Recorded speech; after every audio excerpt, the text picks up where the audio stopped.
Captiva qidirib yurganlar uchun bitta yaxshi holatdagi Captiva topib qo'ydik. Mashinamiz yili 2012-yil. Kuzovida umuman kraskasi yo'q. Mashinamizning holati, tashqi holati, ichki holati ham yaxshi holatda turibdi. Egalar aytdilar, 2 kun bo'ldi yog'ini almashtirdim deb.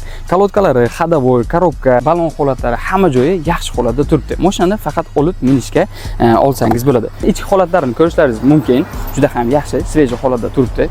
Steniklarga ahamiyat berasizlar. Kojinni ko'pchilik Captivalarda ashibka kuzatilar ekan, yoqqan paytingizda chek yoki boshqa shunaqa narsalar chiqar ekan. Captiva haydab yurganlar buni yaxshi bilishadi. Bunda bunaqa muammolari umuman yo'q dedilar.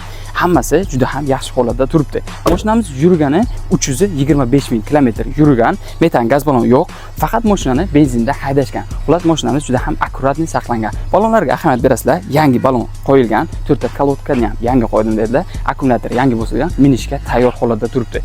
Xullas mashinamizni ko'rib turganingizda juda ham yaxshi holatda turibdi. Narxga keladigan bo'lsak, $11,200 dedi egalari. Telefon qilsangiz yana kelishtirib ham beradilar.